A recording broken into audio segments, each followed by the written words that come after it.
Hello, cosmic explorers, and welcome to Astronomy Daily, your daily ticket to the wonders of the universe.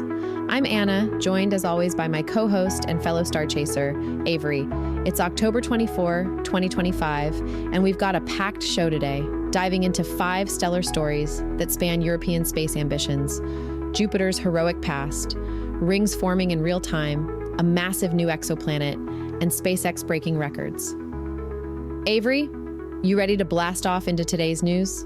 Anna, I'm fueled up and ready. My coffee's practically at escape velocity.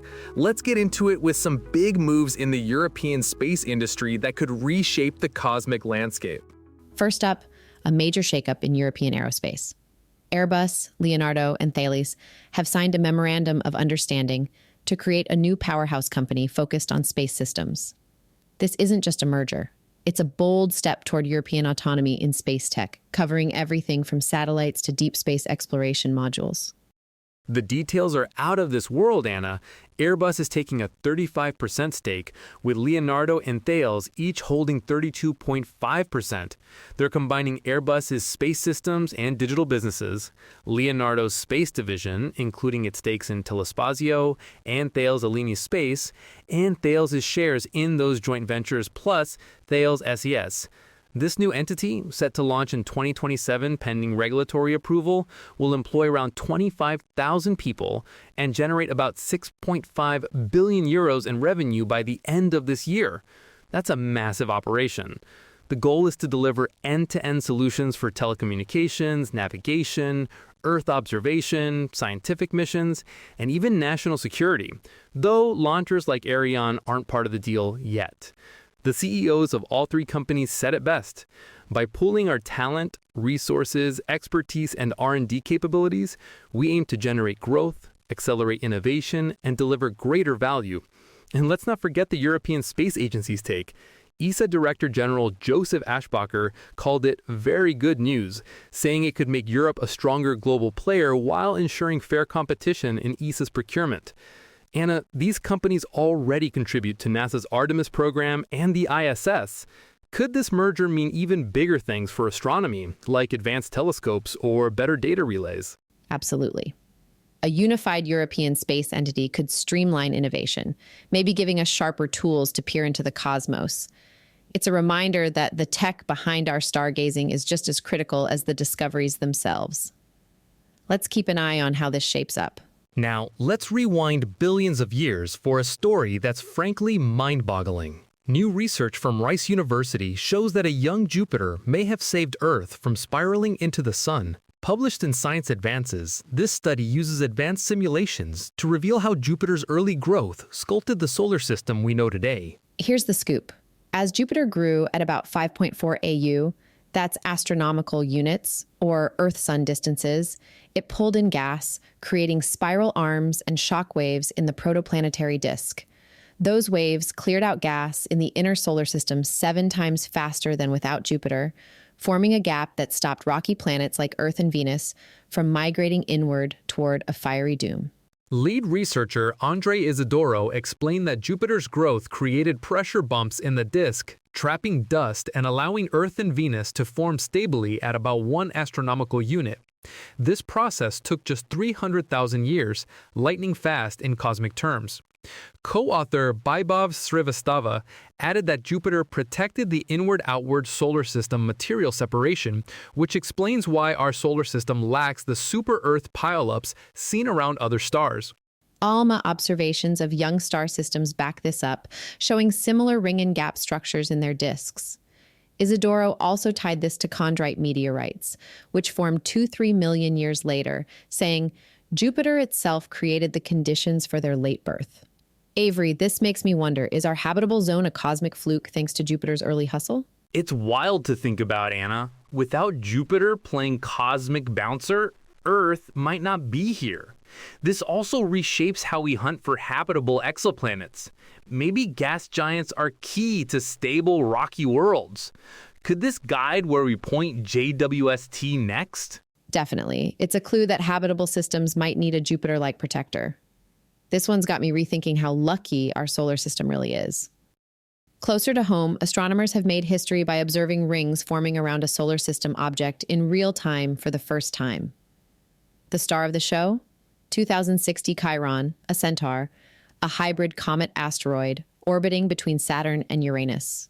Using Brazil's Pico dos Dias Observatory in 2023 and comparing data from 2011, 2018, and 2022, researchers spotted 4 rings of water ice and rock around Chiron, ranging from 273 kilometers to 1,400 kilometers from its center, plus some diffuse material.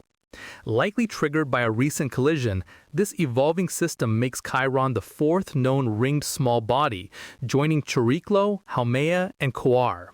Co-author Braga Ribas from the Federal University of Technology Paraná, writing in the Astrophysical Journal Letters, called it an evolving system that will help us understand the dynamical mechanisms governing the creation of rings and satellites around small bodies. Avery, watching rings form live is like catching a planet's makeup tutorial in action. Totally. It's a front row seat to processes we usually only model. The outermost ring might not last, so follow-up observations are critical. This could tell us not just about Chiron, but about ring formation across the universe, maybe even for exomoons or debris disks. Exactly. Centaurs like Chiron are proving to be more dynamic than we thought. It's a reminder that our solar system is still cooking up surprises, even after decades of study. Let's zoom out to 37 light-years away, where a new super-Earth has astronomers buzzing. Ross 508b, 4 times Earth's mass, was discovered using the upgraded Subaru telescope in Hawaii. This is a big deal for planet hunters. The National Astronomical Observatory of Japan used a new instrument optimized for low-mass stars to spot Ross 508b, which has a radius 1.83 times Earth's. It orbits an M-dwarf red dwarf, just 0.18 solar masses, in a 10.8-day elliptical orbit at 0.053 AU, dipping in and out of the habitable zone. That elliptical path means wild temperature swings, but there's potential for liquid water, which has NASA eyeing it for atmospheric studies. M-dwarfs are the most common stars out there, Anna. Long-lived and dim, making them ideal for finding rocky planets. Ross 508b's variability makes it a prime target for JWST to probe its atmosphere. Could it hold clues to habitability, or is it too chaotic? I'm leaning toward chaotic, but intriguing. Elliptical orbits challenge our Earth-centric ideas of habitability, but that's what makes it exciting.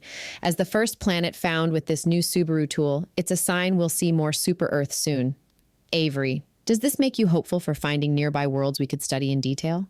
Oh, for sure. It's close enough to poke with our best scopes, and M-dwarfs are treasure troves for planet hunters. This could redefine what we call a habitable world. Back on Earth, or just above it, SpaceX has hit a jaw-dropping milestone. Their 139th mission of 2025, launching Spain's SpainSat NG-2 satellite on a Falcon 9 from Cape Canaveral on October 23rd. This sets a new record for the company. That's 134 Falcon 9 launches this year alone, surpassing their 2024 total. The booster, on its 23rd flight, was expended due to the high-energy geosynchronous transfer orbit needed for SpainSat NG-2, which bolsters Spain's telecom fleet alongside NG-1, launched in January. The upper stage nailed deployment 36 minutes after liftoff. SpaceX's cadence is unreal, especially with Starship tests ramping up. This launch cadence means more satellites for astronomy, like better data relays or even small CubeSats for niche experiments. Avery, is this relentless pace the future of space access, or are we pushing the limits? It's the future, Anna. Cheaper launches mean more science payloads, more telescopes, more probes. SpaceX is making space feel less like a frontier and more like a highway. What's next? A launch a day? Wouldn't surprise me. This kind of access could supercharge our ability to study the cosmos, from exoplanets to cosmic background radiation. And that's our cosmic journey for October 24, 2025. From Jupiter's ancient heroics to SpaceX's launch marathon, we've covered the universe's latest chapters.